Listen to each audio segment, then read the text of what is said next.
ሪሞት ቪው ተብሎ የሚጠራው አንድ ሰው ከሚገኝበት ቦታ ርቀት ያሉ ነገሮችን ወይም ቦታዎች ወይም ክስተቶችን በአእምሮ ብቻ ማየት ወይም ማስተዋል ይችላል የሚል ሐሳብ ነው።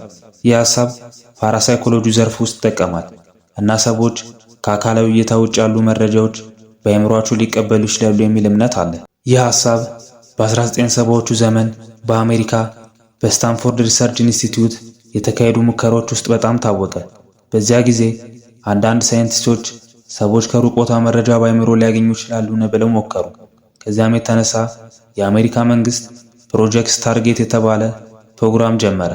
የሶቪየት ህብረት ላይ ስለሚገኙ የሚስጥር መረጃዎች ለመስበር ይህንን ዘዴ መጠቀም ይቻላልን የሚል ሙከራ ነበር። በሪሞት ቪዊንግ ሂደት አንድ ሰው ተዝናንቶ በመቀመጥ አእምሮውን ያተኩራል። ከዚያም ስለ ሩቅ ቦታ ወይም ነገር የሚመጡ ምስሎች፣ ስሜቶች ወይም ሐሳቦችን ለማስተዋል ይሞክራል። አንዳንድ ሰዎች ቦታዎችን፣ ህንፃዎችን ወይም ነገሮችን በአእምሯቸው ማየት እንደሚችሉ ይናገራሉ። ነገር ግን ብዙ ሳይንቲስቶች ይህን ነገር በጠንካራ ሳይንሳዊ ማስረጃ አልተረጋገጠም ይላሉ። ብዙ ሙከራዎች ውጤቱ እርግጠኛ እንዳልሆነ አሳይተዋል። ስለዚህ ሪሞት ቪዊንግ እውነተኛ ኃይል ነው ወይስ የሰው አእምሮ ምስል ብቻ ነው የሚለው ክርክር እስካሁን ድረስ አለ። በአጠቃላይ ሪሞት ቪዊንግ ሰዎች ከሩቅ ቦታ መረጃ በአእምሮ ማየት ይችላሉ የሚል አስደናቂ ሐሳብ ሲሆን በታሪክ ውስጥ በመንግስታት፣ በሳይንስ ሙከራዎችና በሚስጥራዊ ጉዳዮች ውስጥ ተነግሮ የተወደደ ጉዳይ ነው። ፕሮጀክት ስታርጌት በአሜሪካ መንግስት በ1970ዎቹ እስከ 1990ዎቹ ድረስ የተካሄደ የምርምር ፕሮግራም ነበር። ዋና ዓላማው ሰዎች ሪሞት ቪዊንግ ተብሎ የሚጠራውን ችሎታ በመጠቀም ከሩቅ ቦታ ወይም ከማይታይ ውጭ ያለ መረጃ በአእምሮ ሊገኙ ይችላሉን የሚለውን ለማረጋገጥ ነበር። ፕሮግራሙ በስታንፎርድ ሪሰርች ኢንስቲትዩት ውስጥ በሳይንቲስቶች አሉር ፑቶፍ እና ራሴል ተራግ መሪነት ተጀመረ። በዚህ ሙከራ ውስጥ ሰዎች የሚገኙበትን ቦታ ርቀው ያሉ ህንፃዎች፣ የጦር መሳሪያዎች፣ መድረኮች ወይም ሌሎች ሚስጥራዊ ቦታዎችን በአእምሯቸው ማየት ይችላሉን የሚለውን ለማረጋገጥ ነበር። እነዚህ ሰዎች ሪሞት ቪወርስ ተብለው ይጠራሉ። እነሱም የሚያገኙትን ምስሎች ወይም ስሜቶች በመጻፍ ወይም በመሰየም ለምርምር ቡድኑ ይሰጡ ነበር። አንዳንድ ጊዜ እነዚህ ሰዎች የሚሰጡት መረጃ ከእውነት ጋር የሚመሳሰል መሆኑ ተነግሮ ነበር። ለምሳሌ የሶቪየት የጦር መሳሪያ ስፍራዎችን መገመት እንደሚችሉ የሚል ታሪክ ተጠቅሷል። ግን ብዙ ሳይንቲስቶች ውጤቱ በትክክል አልተረጋገጠም ብለው ተቃውሞ ነበር። በስተመጨረሻ በ1995 ዓ.ም የሲአይኤ ግምገማ ከተደረገ በኋላ ፕሮግራሙ ተዘጋ። ምክንያቱም ለስለላ በቂ የሆነ እርግጠኛ ውጤት አላመጣም ተብሎ ተወሰነ።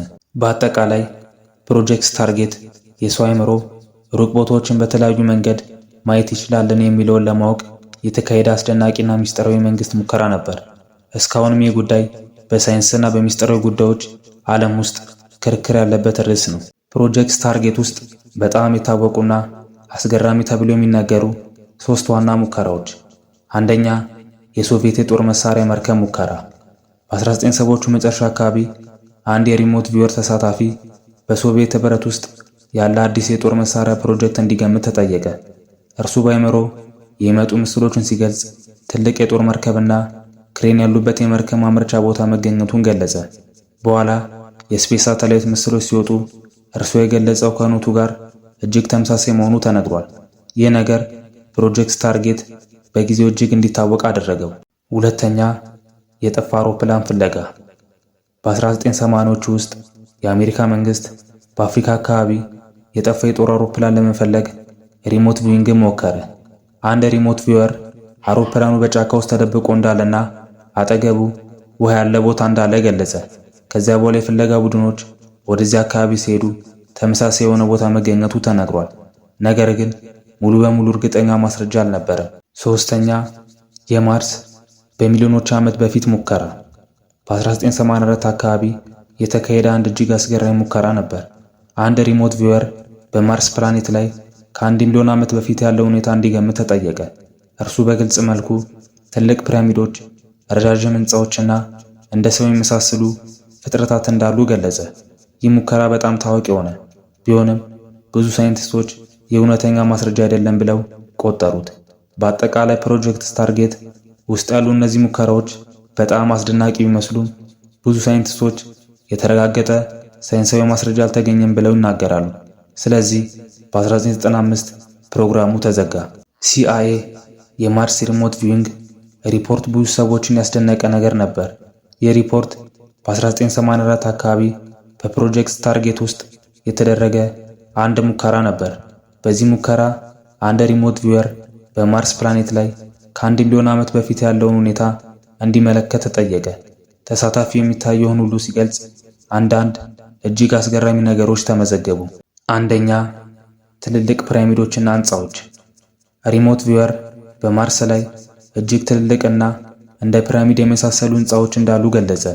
እነዚህ ሕንፃዎች እጅግ ከፍተኛና ከምድር ፒራሚዶች ይበልጥ ታላቅ እንደሆኑ ገልጸዋል። ሁለተኛ፣ እንደ ሰው የሚመስሉ ፍጥረታት። ሙከራ ውስጥ የተሳተፈው ሰው በዚያ ቦታ ረዥምና ትልልቅ የሆኑ እንደ ሰው የሚመስሉ ፍጥረታት እንዳሉ ገለጸ። እነርሱ ከባድ ችግር እንደሚያጋጥማቸውና ከፕላኔቱ መሸሽ እንደሚፈልጉ አስተውሎ እንዳየ ተናገረ። ሶስተኛ፣ የፕላኔቱ አደጋ። ሪሞት ቪወሩ እነዚህ ፍጥረታት በታላቅ የአካባቢ አደጋ እንደ አየር ሁኔታ ለውጥ ወይም የከዋክብት አደጋ ምክንያት ሕይወታቸው እየጠፋ እንደነበር ገለጸ። አንዳንዶቹ ሌላ ፕላኔት ለመፈለግ እየተጓዙ እንደነበር ተናገረ። አራተኛ፣ የድሮ ስልጣኔ ምልክቶች። በሪፖርት ውስጥ እንደተመዘገበው በማርስ ላይ የቀደመ ስልጣኔ ሲቪላይዜሽን እንዳለ የሚመስሉ መግለጫዎች ተመዝግበዋል። ነገር ግን አስፈላጊ ነገር አለ። ሳይንሳዊ ማስረጃ ይህን ነገር አላረጋገጠም። ብዙ ሳይንቲስቶች ይህን ሙከራ ከሰው ሐሳብ ወይም ምስል ብቻ ሊመጣ ይችላል ብለው ያስባሉ። ስለዚህ ይህ ሪፖርት እጅግ አስደናቂ ቢሆንም እውነተኛ መሆኑ እስካሁን አልተረጋገጠም።